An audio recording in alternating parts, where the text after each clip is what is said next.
The immigration debate moves to the Supreme Court. What justices must decide. And a case centered on free speech. A former police officer tells why he was fired. A new poll about abortion, how American attitudes are changing. And nagging questions about a man last seen in Iran. His family shares its struggle.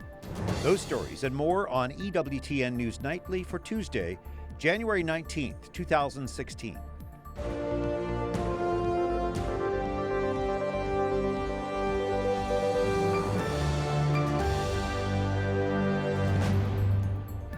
An impromptu rally at the U.S. Supreme Court. The debate over immigration will get a hearing. Good evening. Thanks for joining us. I'm Brian Patrick. The Supreme Court decides today to tackle a divisive issue of the 2016 presidential campaign. Chief White House correspondent and political director Lauren Ashburn reports on the immigration debate. Brian, the Supreme Court agreed to decide whether the Obama administration can go forward with its executive actions on immigration. Marching in wind-whipping cold, about a dozen illegal immigrants celebrated the news that the High Court will take up the immigration appeal. Porque, bueno, yo pienso que ellos no están dejando a un lado a los, más que nada nosotros como padres, a los niños. This mother, who was here illegally, and Madai, her legally born 7-year-old child, are among millions of families who would benefit from the president's executive action should it be upheld. Paso, which fights for equal rights for low-income Latinos, worries children will be ripped from the arms of their parents. Yes, this is a victory. We are thanking the Supreme Court justices, but we're also saying that we will continue to be here until they finally decide in favor. So far, since President Obama announced his executive actions in 2012, federal courts have sided with states to keep the White House from issuing work permits to illegals. And critics all along have been vocal. Ultimately, I think the majority position in the Republican Party, right now anyways, is that people who have violated our laws should never qualify for citizenship. Press Secretary Josh Earnest emphasized how important it is for illegals to come out of the shadows. They attend religious services alongside other Americans. They work in factories and other facilities alongside other Americans. These are, in many cases, upstanding members of communities all across the country. The United States Conference of Catholic Bishops says this about illegal immigrants.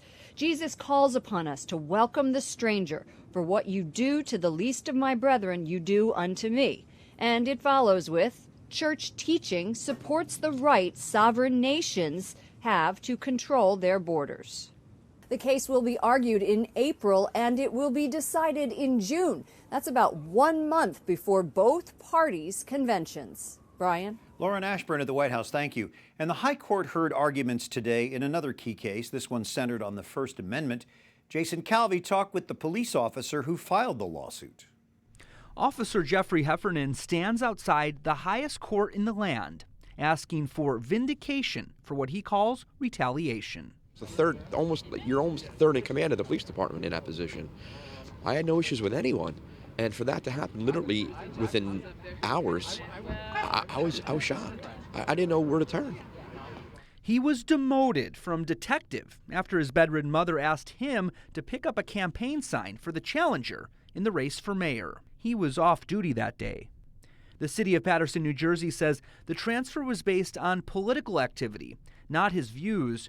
He became improperly involved in the mayoral race. The Supreme Court agreed that governments cannot retaliate if the employee is actually supporting a political candidate.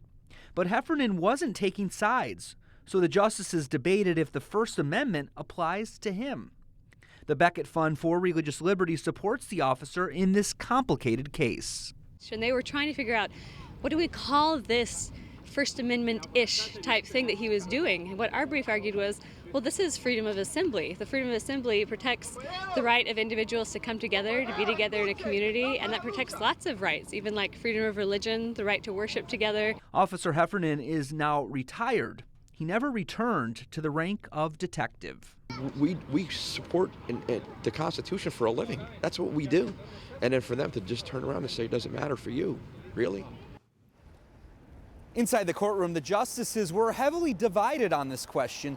Justice Scalia calls this case bizarre, while Justice Alito says it's highly artificial, like something from a law school hypothetical. Brian? Thank you, Jason Calvi at the Supreme Court. The High Court today also refuses to revive an Arkansas pro-life law. It would have banned abortions after the 12th week of pregnancy if doctors detect a fetal heartbeat. Justices reject the state's appeal of lower court rulings striking down the law. Federal judges ruled the law inconsistent with previous Supreme Court rulings. They generally tie restrictions to the viability of the baby, not the presence of a heartbeat. Later, we discuss a new poll showing a majority of Americans favor restricting abortions after 12 weeks.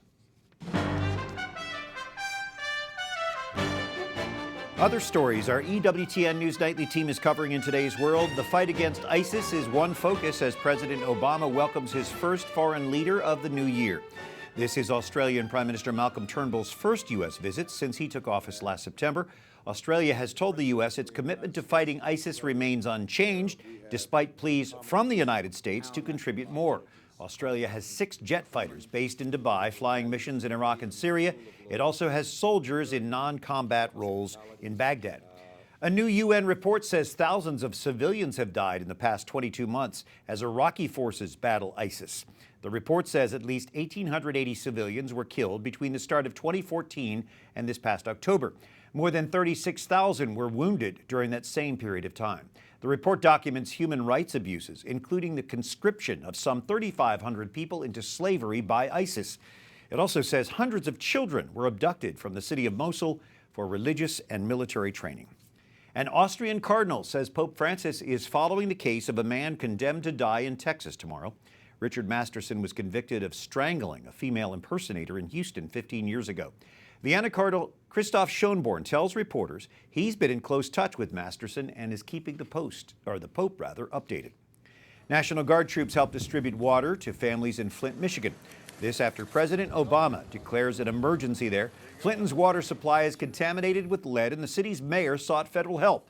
The White House says the Health and Human Services Department will lead the government's response.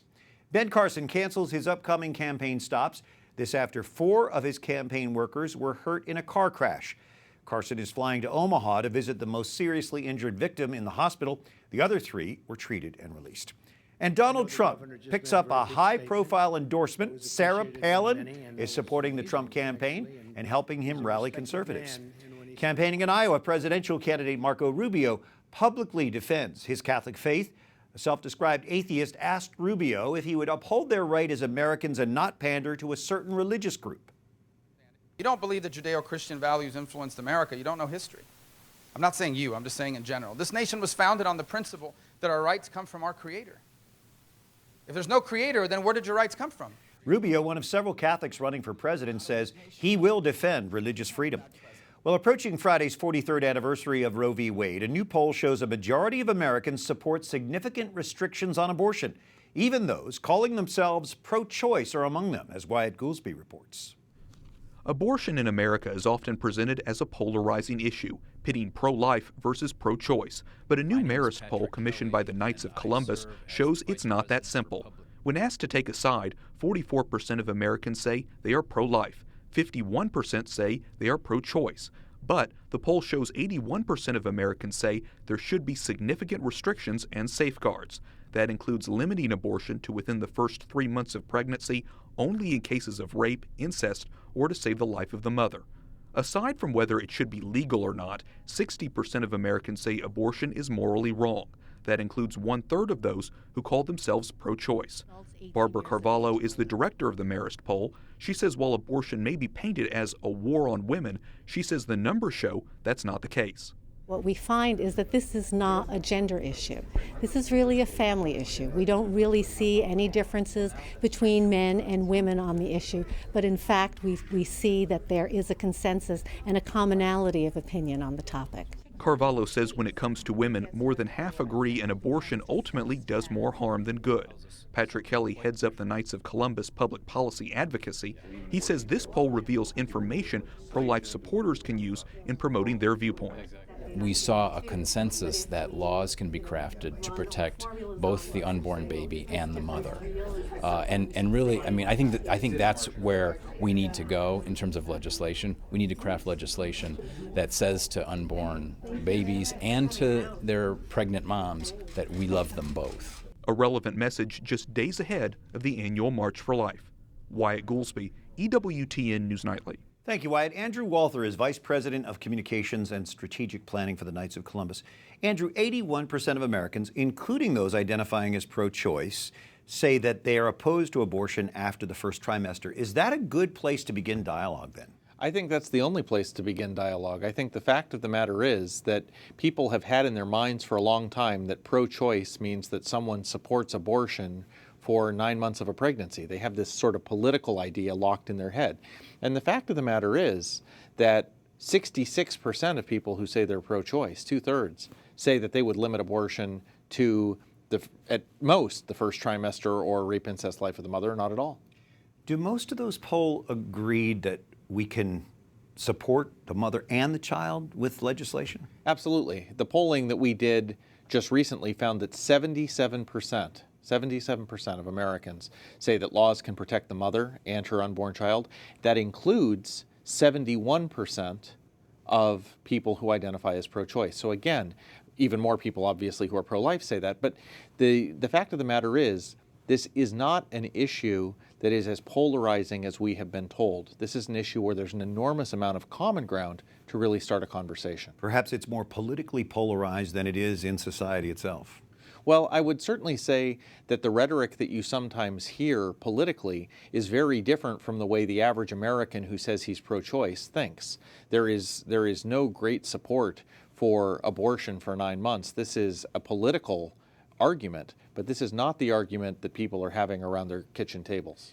Now, Planned Parenthood, the largest abortion provider, claims that none of the federal money goes to abortion, yet it gets $500 million in federal funds.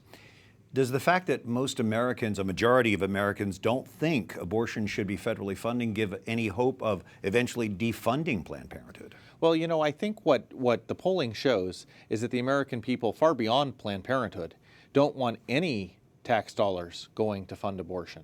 And again, this is true also in the same percentage of people who identify as pro-choice. So you have this enormous wave of people, more than 6 in 10, saying we don't want our tax dollars going to abortion. And I think once again, you have a great starting point for conversation. Very enlightening numbers. Andrew, we thank you for coming in, and we appreciate the support of the Knights of Columbus for EWTN News Nightly. Always good to be here. Thank you. Thanks. Coming up, a family's search for answers, what they told us about a missing American, and a story about Christian unity. A Lutheran pastor in Rome tells us about the growing connection to Catholics.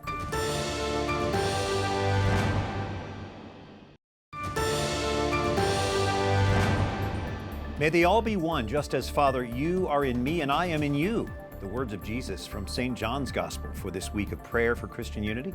Thanks for joining us this Tuesday evening. I'm Brian Patrick. As loved ones of 4 Americans released Sunday by Iran rejoice, one family wonders when their turn might come. Catherine Szeltner has that heartbreaking story tonight. As the nation celebrates the release of American captives in Iran, the Levinson family once again feels left behind. What about Bob? Why isn't he home yet? Bob Levinson is the longest held American hostage. A former FBI agent, he went missing in Iran nearly 9 years ago. The U.S. Commission on International Religious Freedom says his return is long overdue. This was one of our chief disappointments, that Levinson was not released. He should have been. He's being unjustly held. It's an offense against our country as well as against the religious freedom of this particular individual. Calling Iran one of the worst abusers of religious freedom, Dr. Robert George says the Iranian prisoner swap is a drop in the bucket, with hundreds still unjustly captured. Secretary of State John Kerry says the U.S. is working with Iran to find Bob. We do not have evidence at this point as to where he is. We have been very clear about that. But Christine Levinson doesn't believe the U.S. government is doing enough. Coming up in April, our last child is graduating from college. When Bob disappeared, he was only 13 years old, and now he's graduated from college. Christine and the 7 Levinson children are practicing Catholics. That faith, she says, gives her the strength to get through day by day and year by year. I know God has a plan, but I don't know what it is. I just hope that it's because we can show people how to get through any situation as a family. Since Bob Levinson's capture, 3 of his children have gotten married, and there are 3 new grandchildren. His wife, Christine, tells me she found out about the prisoner swap on TV. The U.S. government called to apologize for not telling her Bob was not one of the released Americans. Brian. We can only imagine the pain they're dealing with, and certainly they need our prayers. Absolutely. Thank you, Catherine. And this week of prayer for Christian unity is a tradition. It dates back more than 100 years. Our Rome producer, Mary Shevlin, discusses unity among Christians with an evangelical Lutheran pastor in the Eternal City. What are the key ingredients for fruitful dialogue? There are some points, some key points that are very important. The first thing in this week is to listen together to the word of Jesus Christ, to the gospel. And the second point is to pray together that God will help us to achieve more unity between Christians. Of all the events this week, what are you looking forward to the most, or what stands out to you the most? I like very much this Vesper with the Pope. That's clear. That's the important point in this week. But I like also to go to normal parish here at Rome, at the normal parish here, and to pray together with the normal people. And because I think so, in this way, we can develop more dialogue. There are things that divide us and many things that unite us as well. How do we go from, let's say, conflict, where we don't agree, to this communion, conflict to communion? Yes, I think in this moment where so many wars on the world, it's very important that the Christians live together this communion, and that we show that we have the same faith, and that we stay for the peace and for love and for brotherhood, and that we help each other. So the best thing that we can do is to live this communion. Thank you so much for being with us this evening. And thanks to Mary Shevlin. Well, faith leaders show support for the Little Sisters of the Poor in their Supreme Court challenge of the government's contraception mandate. We're going to New York by Skype to talk with Rabbi Mitchell Rocklin. You're part of a group of Orthodox rabbis supporting the Little Sisters of the Poor. Why did your group file this brief with the Supreme Court in support of the sisters? So, first of all, we just believe that on principle, it's important to support religious liberty in America in general, no matter who the group or individual may be. But we also feel that this is very important for religious minorities in general, not only for Catholics who are a much larger religious minority than Jews, but for Jews in particular. We feel that it's extremely important to defend the Religious Freedom Restoration Act, which protects individuals whenever the government imposes a substantial burden on an individual's religious exercise. So explain a little further this concept of undue burden in RFRA and how it applies. Sure. So whenever the government has a law or a policy that imposes a burden on someone's religious practice that would would require them to violate their religion, the government would have to show that it has a compelling interest in that law or policy, and it would also have to show that that policy or law is the least burdensome means to accomplish that governmental interest. And that's a fairly high standard to meet, and it protects religious individuals. What the Obama administration is looking to do is essentially establish a level or a method of interpretation that would allow the government a lot of leeway in burdening people's religious practices unnecessarily. So if the administration prevails, how would that impact minority religions? So we believe that the Supreme Court precedent is very much on our side in this case. But if the administration were to prevail, we would have a very serious problem. Its proposed rule in the case of Little Sisters would disproportionately hurt minorities because judges or government officials who are unfamiliar with minority religious practices would be free to judge how sinful an activity is. And they could make decisions on that basis rather than on taking a religious adherent's word when it came to the severity of a particular religious belief that they have. Rabbi Mitchell Rocklin joining us from New York. Thank you, Rabbi. Thank you. Up next, a weather advisory for pilgrims attending Friday's March for Life, how the forecast could affect your trip home. And you know people in Mexico are preparing to host the Pope. Now learn more about a big event on the American side of the border.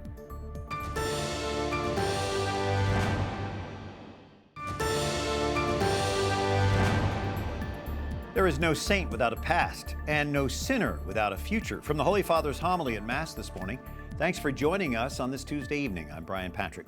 As thousands travel to Washington for Friday's March for Life, they could be greeted by heavy snow. Meteorologist Chris Strong says the National Weather Service predicts a major winter storm.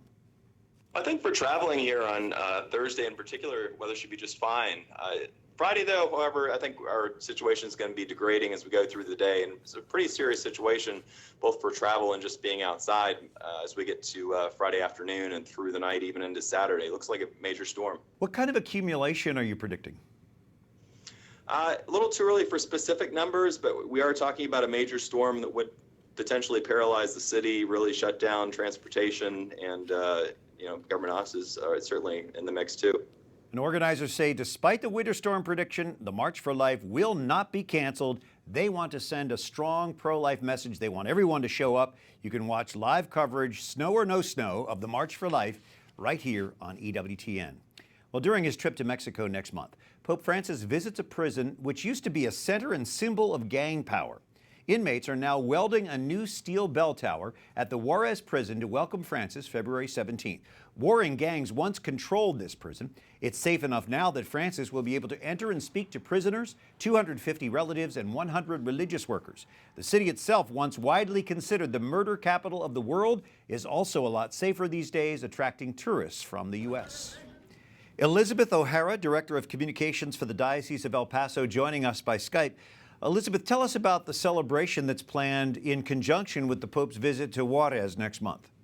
We are going to be hosting what we call the Two Nations, One Faith celebration happening at the Sun Bowl at the University of Texas at El Paso. We're going to have nationally recognized talent. There will be cultural events, a kids zone.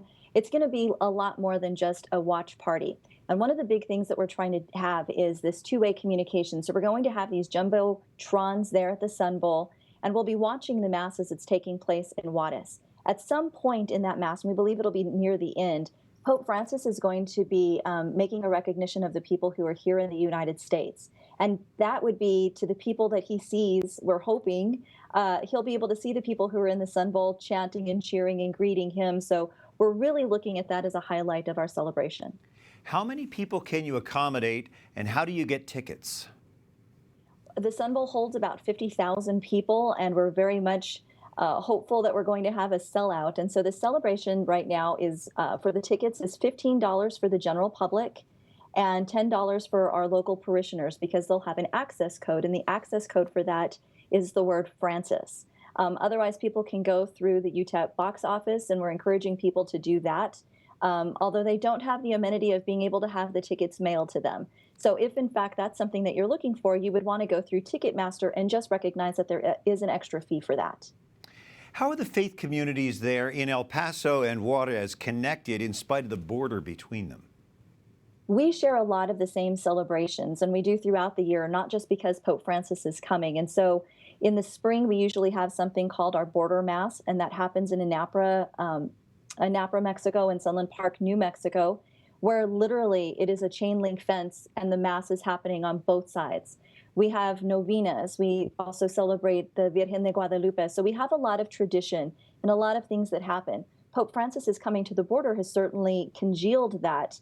And so we've even held second collections here in the last couple of Sundays so that we can give that money to the Diocese of Juarez and help them to offset some of their papal visit costs. Well, very exciting adventure for that area, and we appreciate you sharing it with us. Elizabeth O'Hara with the Diocese of El Paso, thank you. Thank you. Thank you for having me. And until tomorrow, like us on Facebook, follow us on Twitter. You can watch again on EWTN's YouTube page. For the EWTN News Nightly team, I'm Brian Patrick. Good night. God bless.